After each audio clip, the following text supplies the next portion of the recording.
남국민 여러분, 안녕하십니까? 일꾼 교일과 수용교 여러분에게 뜨거운 가슴으로 인사드립니다.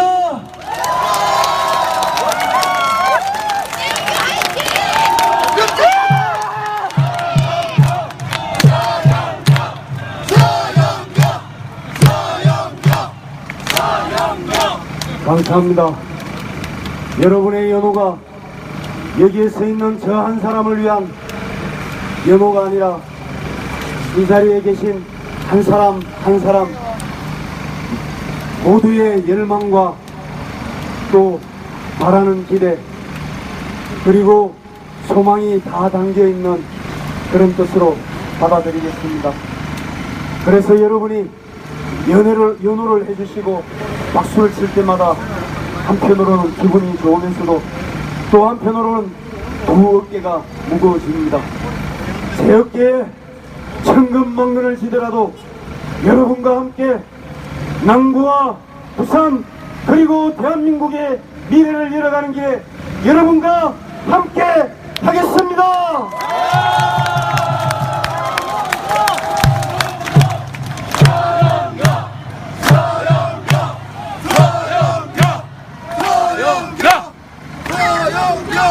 네, 드디어 선거일이 내일로 다가왔습니다. 이번 선거를 치르면서 저 소용교 참 많이 반성했습니다. 그리고 새누리당 정말로 반성해야 된다 생각했습니다. 나름대로 열심히 한다고 했는데 선거에 닥치고 보니 많이 부족했습니다. 채울 일이 많았고 바꿔야 될 태도가 많았고 또 제가 생각하지 못했던 일들이 많았습니다. 그 모든 것을 이 자리에 계신 여러분들께서 채워주셨습니다. 그 은혜 평생 잊지 않겠습니다.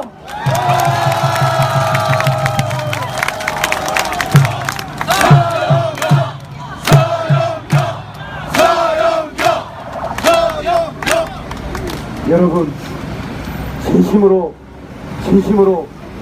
제가 부족한 것이 무엇인지, 우리 새누리당이 부족한 것이 무엇인지, 그리고 대한민국을 이끌어가는 지도 세력이 무엇이 부족한지를 참 많이 깨달았습니다. 저는 그야말로 묵묵히 제 할 일을 하면 된다라고 생각했습니다. 그래서 중앙정치 무대에서 제 나름대로의 일들을 나름대로 다 했습니다. 한계가 있었지만 그 한계에서 최선을 다했다라고 스스로 자의하면서 큰 사고 없음을 안심하면서 스스로 자유했습니다. 그리고 지역에 대해서도 제가 나름대로 계획을 세우고 국회의원으로서 해야 될 일 또박또박 열심히 하면 그걸로 끝나는 줄 알았습니다. 그러나 그 외에 더 많은 것들이 대한민국 정치를 위해서 지역 발전을 위해서 더 많은 것들이 필요하다는 것을 절실히 깨달았습니다. 이번 선거 내일 투표가 이루어지고 뚜껑이 어떻게 열릴지 잘 모르겠습니다. 그러나 그 결과가 어떻게 되었든 제가 몇 표이나 터졌다는 사실을 또 여러분과 함께 동지애가 더 많이 생겼다는 사실을 여러분들에게 꼭 보고 드리고 싶었습니다. 여러분 다시 한번 사랑합니다.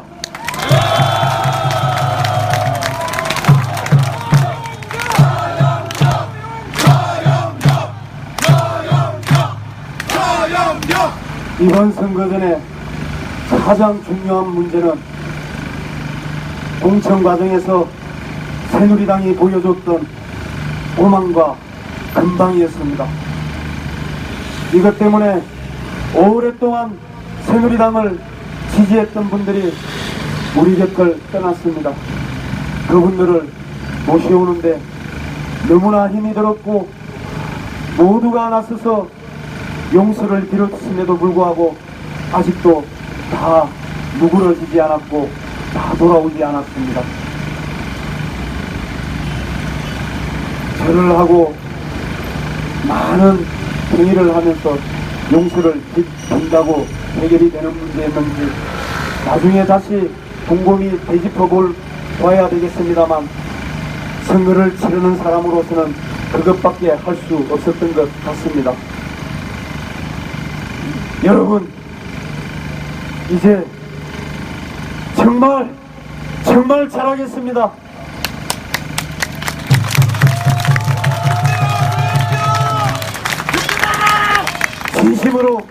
진심으로 반성합니다. 너그러이 용서해 주십시오. 노여움을 풀어주십시오. 저 수용교부터 바닥 깊이 반성하고 더 많이 바뀌겠습니다. 노여움을 풀어주십시오. 더 많이 반성하고 더 깊이 더 많이 바뀌겠다는 뜻으로 다른 후보들이 하는 것처럼 제가 할 것이 없기 때문에 큰절로 사과와 또 다짐의 의미로 여러분께 큰절을 올리고 제 마지막 유세를 하고자 합니다.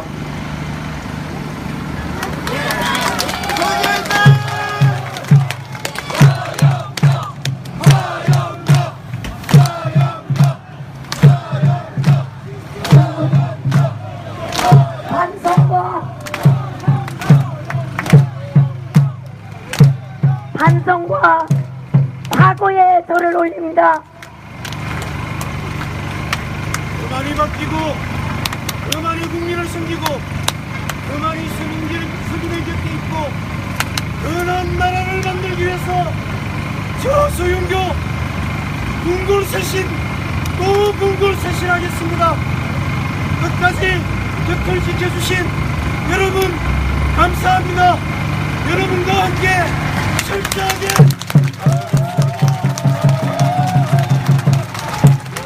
절 올리겠습니다. 반성과 각오의 절입니다. 절 받아주시고 용서해주시고 너그럽게 하려 주셔서 기호 1번 소영교 후보 다시 한번 재선에 임하여 모아주십시오. 외쳐주십시오. 소영교 외쳐주십시오. 일로서 보답하겠습니다. 소영교 외쳐주십시오.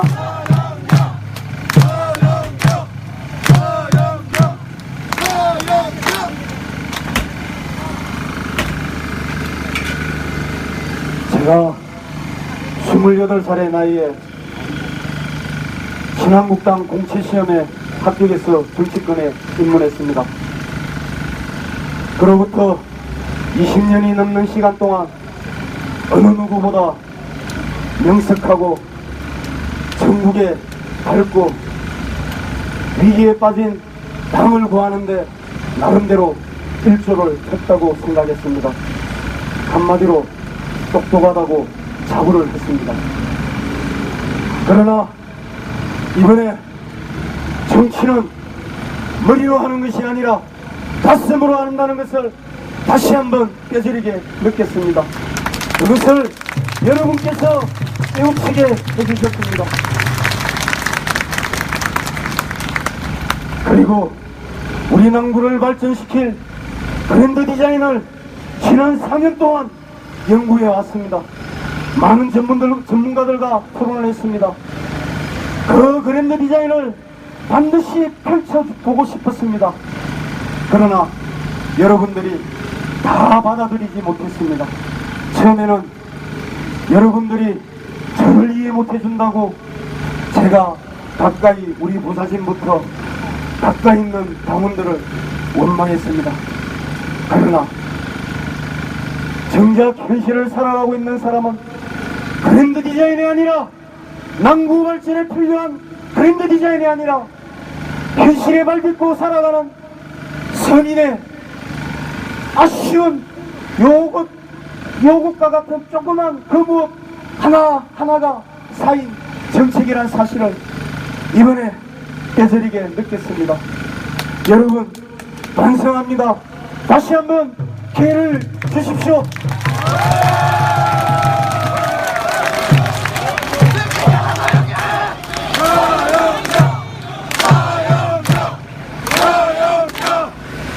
정치면 정치, 정책이면 정책, 선거운동 방법이면 선거운동 방법, 다 제가 잘났다고, 다 제가 제일 똑똑하다고 생각했습니다. 그러나 이 모든 것 여러분 없이는 헛사했다는 것을 이번 선거 과정에서 깨달았습니다. 여러분, 저를 더 키워주셔서 감사하고 고맙습니다. 여러분, 고맙습니다.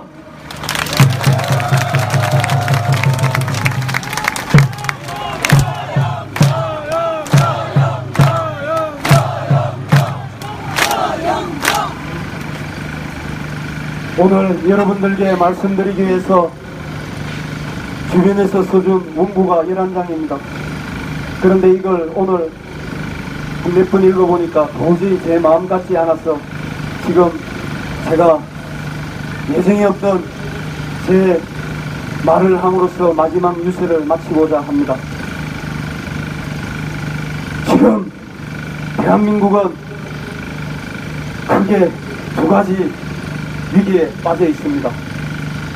첫 번째가 안보 위기입니다.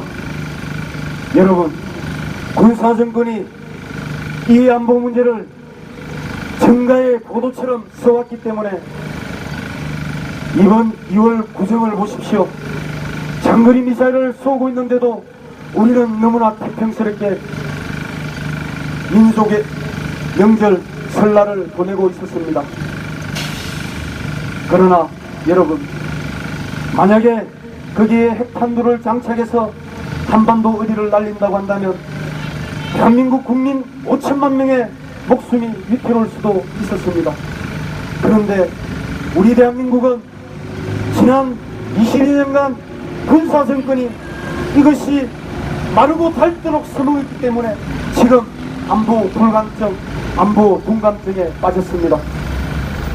바로 작년에 여러분 기억하실는지 모르겠습니다. 북한이 핵탄두 실험을 해서 박근혜 대통령이 개성공단 폐쇄 결단을 내리지 않았습니까? 그때 야당의 대표인 문재인 대표가 뭐라고 했습니까? 그러자면 우리가 북한하고 전쟁하자는 말이냐고 오히려 우리 정부를 조롱하고 또 국민에 대해서는 협박을 했다고 생각을 합니다. 이번에 더불어민주당이 총선 공약으로 무엇을 내걸은지 아십니까? 개성공단을 자기들이 이번 총선에서 승리한다면 개성공단을 재가동하겠다고 합니다.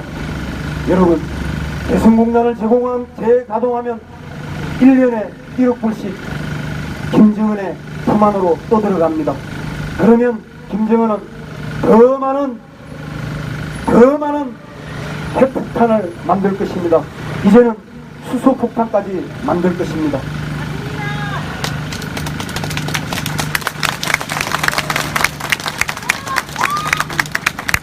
이런데도 불구하고 제1야당의 대표라는 사람이 또 제1야당의 총선 공약이 개성공단 재가동입니다. 여러분, 안보의 둔감함을 넘어서서 국민의 생존과 안전을 그야말로 철저히 무시하는 정당입니다. 이런 더불어민주당과 일대 대해전을 벌리는 것이 이번 4.13 총선입니다. 그런데 여러분, 5천만 국민의 생명과 안전을 걸어놓고 싸우는 이 마당에 우리 지역에서 3번 출마해서 떨어졌다고 또 다른 이유로 불쌍하다고 해서 그런 동정과 한 명의 동정과 5천만 대한민국 국민의 생명과 안전이 무시되는 그런 선거가 되었으면 되겠습니까?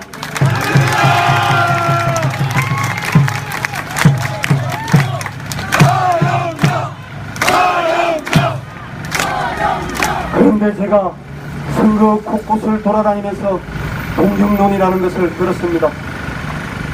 선거의 단연 압도적인 화두였습니다. 이 동정론, 우리 민족은 눈물이 많고 정이 많은 민족입니다. 저도 이해합니다. 그러나 동정론에 거쳐야지 동정표로 가서는 안 됩니다. 표라는 것은 대한민국의 미래를 결정하는 것입니다. 이번 선거는 과거로 돌아가기 위한 선거가 아니라 남구와 부산 그리고 대한민국의 미래를 결정짓는 선거입니다. 그런데 어떻게 동정론이 동정표로 가야 한단 말입니까? 한 사람의 가슴 속에 있는 한이 중요합니까? 5천만 국민의 생명과 안전이 더 중요합니까?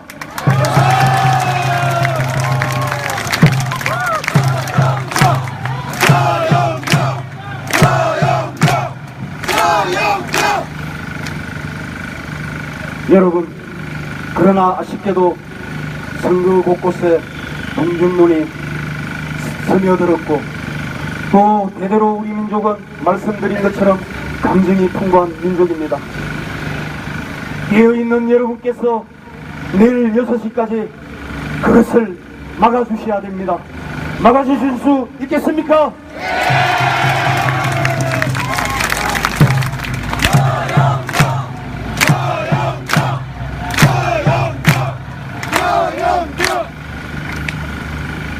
그리고 또 하나는 대한민국이 경제위기에 빠질 가능성이 높습니다.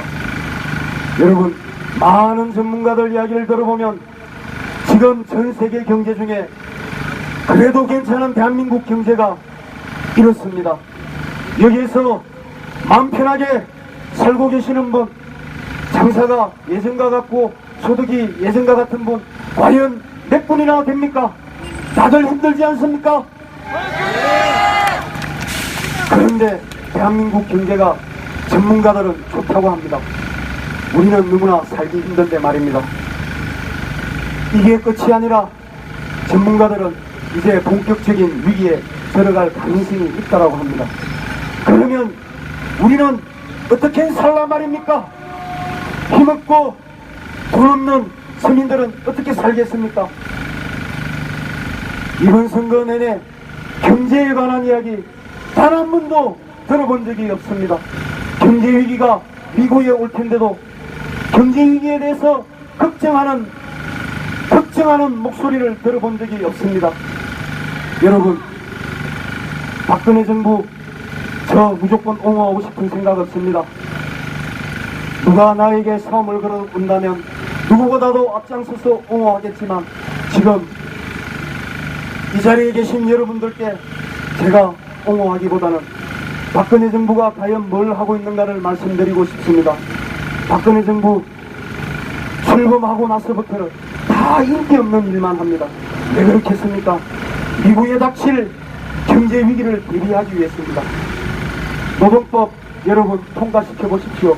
제가 지금 우리 뜻있는 황운노조에서 와주셨습니다만 이 자리에 절반 넘게 민주노총에 와서 제가 마이크도 잡지 못하게 했을 것입니다. 노동법이 통과된다면. 그런데 이 정부는 노동법을 밀어붙였습니다. 또 경제활성화법, 서비스산업발전기본법을 비롯한 경제활성화법을 밀어붙였습니다. 야당은, 시민단체는, 노조는 일부 재벌을 위한 법이라고 이야기합니다. 그런 측면이 있습니다. 그러나 그렇게 했으라도 경제를 살려야 될 절박한 이유가 있었기 때문에 정부가 그 법안을 제출했습니다. 여러분, 재벌도 한 표, 서민도 한 표입니다. 정치만을 생각하면 저희들이 누구를 따라가야 되겠습니까? 노조를 따라가고 서민을 따라가야 되지 않았겠습니까? 그런데 저나 새누리당이나 박근혜 정부 그러지 않았습니다. 여러분, 미국에 닥칠 경제위기는 우리나라가 저성장 국면에 있기 때문에 힘들다라고 이야기합니다. 고성장의 시절에는 너도 나도 웬만큼 일하면 먹고 삽니다. 그러나 저성장 시절에는 빈부격차가 더 심해집니다. 이것을 사회를 이끌어가고 있는 우리 보수 세력이 따뜻하게 안아줘야 됩니다. 사회에서 이탈하는 사람이 없게 해야 합니다. 사회를 이탈하는 순간 혁명적이 되거나 사회 반사회적인 인물이 됩니다. 반사회적인 제도가 만들어집니다. 이것을 우리가 따뜻하게 안아줘야 됩니다. 그러면서도 우리 대한민국이 앞으로 나갈 성장을 만들어 가야 됩니다. 그렇기 때문에 박근혜 정부 경제정책 풀기가 힘들고 저희 새누리당 경제정책 하기가 힘듭니다. 또 전문가들도 만들어내기 힘듭니다. 그러다 보니까 경제를 걱정하는 사람, 선거를 내내 치르는 동안 단 한 사람도 보지 못했습니다. 여러분, 제가 지금 마지막 유세 때 이 이야기를 말씀드리고 싶은 것은 여러분 삶과 그리고 우리 지역 경제와 대한민국 경제를 한번 곰곰이 생각해 보십시오. 결국 이것을 살려가야 될 세력은 저희들 말고 누가 있겠습니까? 여러분, 야당은 무조건 나눠 먹지 않은 사람이기 때문에 그 사람들은 일시적으로 먹기 좋은 떡을 한꺼번에 다 나눠 먹는 그런 사람들입니다. 떡을 계속 만들어갈 수 있는 사람, 그리고 지속적으로 떡을 나눠줄 수 있는 사람은 바로 우리 새누리당 뿐입니다. 여러분, 그렇지 않습니까?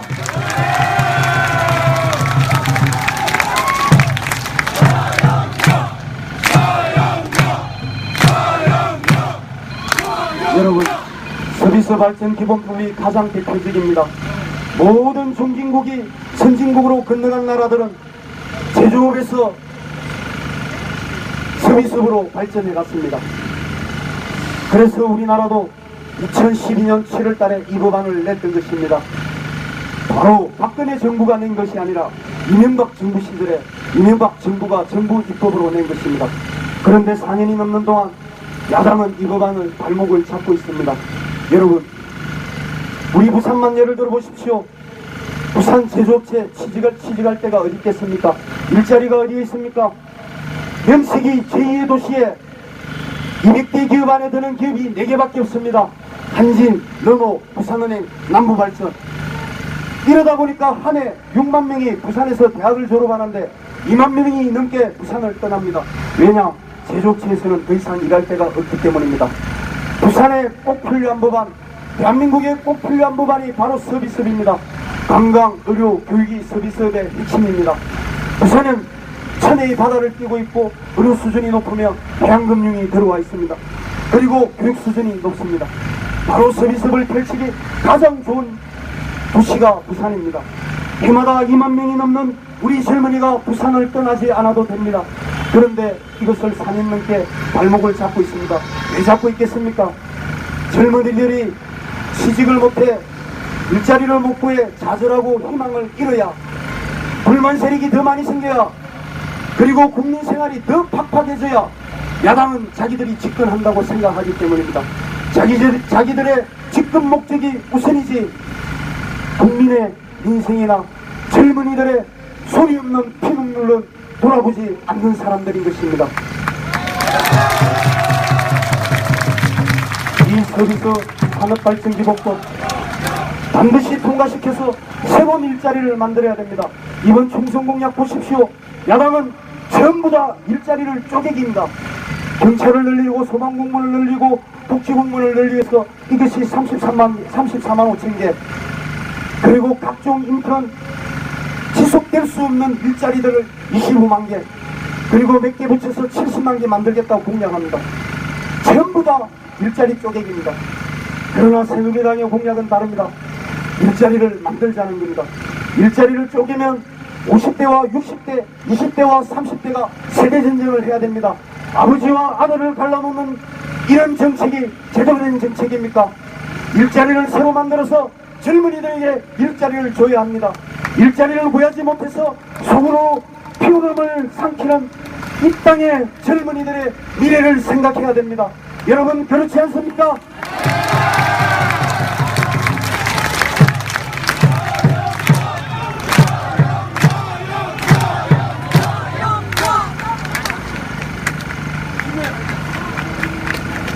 그런데 말입니다. 지금 한 후보는 속으로 이렇게 피눈물을 흘리는 우리 젊은 청춘의 눈물을 닦아주겠다고 하는 것이 아니라 자기 눈물을 닦아달라고 하고 있습니다.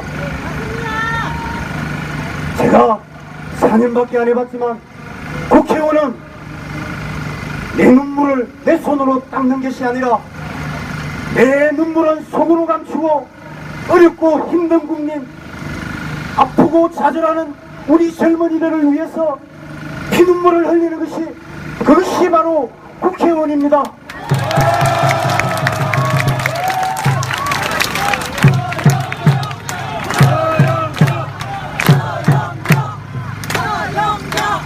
바로 어렵고 힘든 사람의 삶을 보살피고 그들을 무한 책임의식으로 끌어안겠다는 그것이 국회의원이 가져야 될 기본적 자세인 것입니다. 그런데 어떻게 자기의 눈물을 우리 주민들에게 호소하고 또 하나 2,500명, 3,000명의 대표로 뽑힌 구의원을 무릎을 꿇립니다. 그 사람은 2,500명, 3,000명의 대표입니다. 자기의 모습이 아닙니다. 우리 국민의 대표인데 용호 2, 3, 4동의 주민의 대표인데 그 주민의 대표를 자기 자신을 위해서 무릎을 꿇리는 사람이 그 사람이 국회의원 될 자격이 있습니까?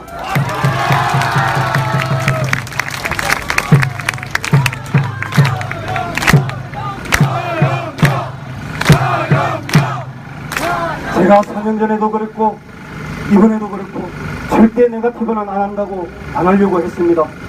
이것이 네거티브일까 사실 맨날 며칠을 고심했습니다. 그러나 이것은 국회의원에 대한 가장 기본적인 태도이자 자세이기 때문에 제가 오늘 여러분들에게 이렇게 말씀드리는 것입니다.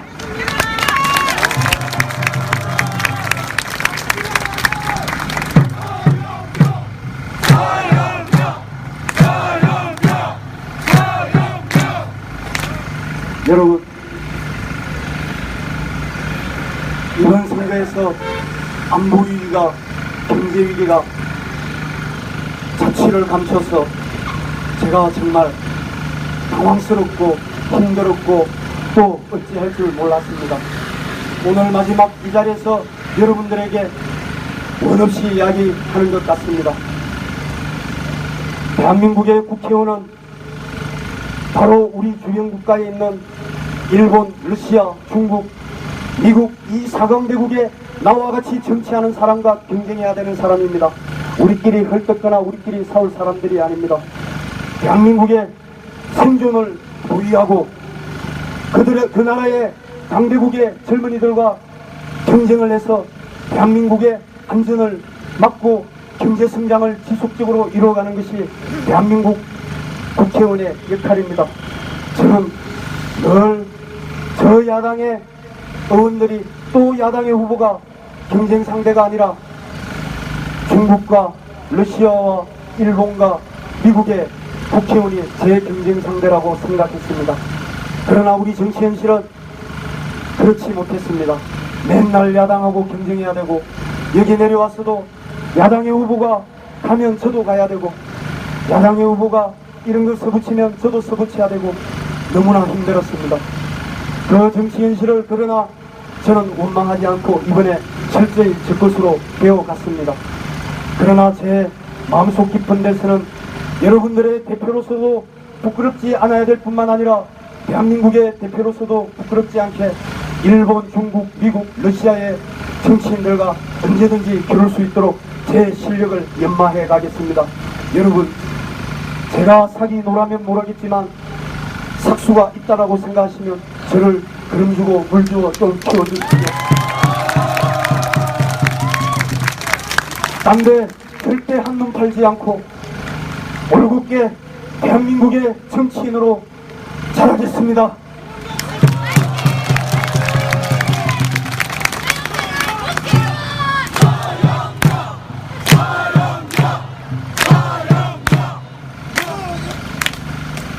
그동안 선거 과정에서 또 선거운동을 하면서 여러가지 마음의 상처를 입었었던 분이 있었다면 이 자리에서 너그러이 용서해 주십사 말씀을 드립니다.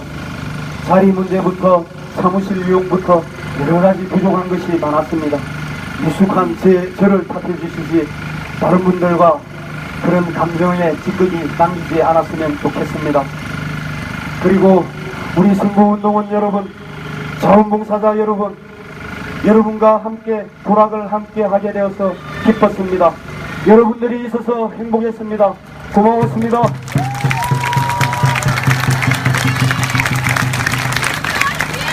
그리고 우리 당의 주인이신 당원동지 여러분, 감사했습니다. 언제나 늘 든든했습니다. 당원동지 여러분, 고맙습니다.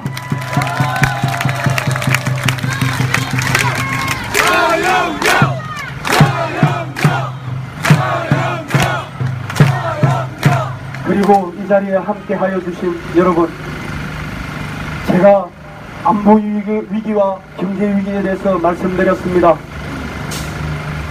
안보 위기와 경제 위기를 극복할 수 있는 정당이 누가 있겠습니까? 아마 교과서적으로는 없을 겁니다. 너무나 큰 위기이기 때문입니다. 대한민국이 생긴 이래로 한 번도 겪어보지 못한 위기입니다. 저성장, 그리고 북한의 핵입니다.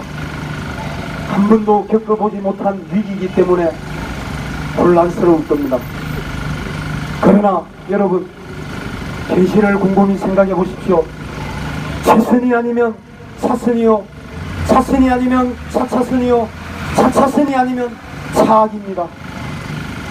여러분, 안보 위기와 경제 위기, 최선이 없을 수 있습니다. 그러나 차선이 되었던 차차선이 되었던 차악이 되었던 그것은 우리 새누리당 뿐이라고 생각하는데 제가 잘못 생각하고 있습니까? 저 야당은 경제에는 무능하고 안보에는 둔감한 정당입니다. 안보는 개념 자체가 없는 정당이고 경제는 교과서적인 경제밖에 모르는 정당입니다. 그러나 새누리당은 현실의 경제도 알고 성공도 해보고 실패도 해본 정당입니다. 여러분, 최선이 아니면 차선을 찾아주십시오. 차선이 아니면 차악을 찾아주십시오. 저희 새누리당을 도와주십시오.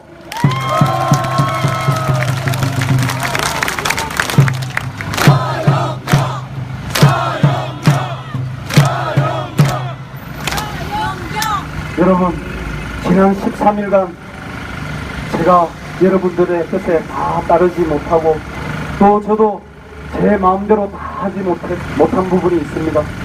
이 자리를 빌어 여러분께 다시 한번 송구하다는 말씀드리고 내일 투표장이 투표 마치고 개표가 이루어진 그 순간부터 어제와 다른 수용교, 어제와 다른 새누리당 낭벌 당협을 보게 되실 것입니다.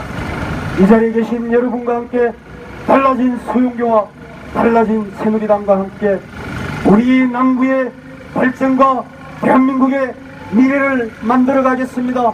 여러분, 저 수용교와 함께 하여 주십시오. 감사합니다. 네, 여러분, 여기 서영교 후보 진정성, 가슴으로 느껴지는 서영교의 진정성, 여러분 느껴지지 않습니까? 다시 한번 서영교를 외쳐주십시오. 서영교, 서영교, 서영교. 네, 당구의 아들 여러분이 지켜주신 서영교, 이제 재선의원 만들어서 대한민국의 정치의 주역으로 우뚝 설 수 있도록 여러분들께서 힘을 모아주셔야겠습니다. 여러분, 서영교를 다시 한번 열렬히 연호해 주십시오.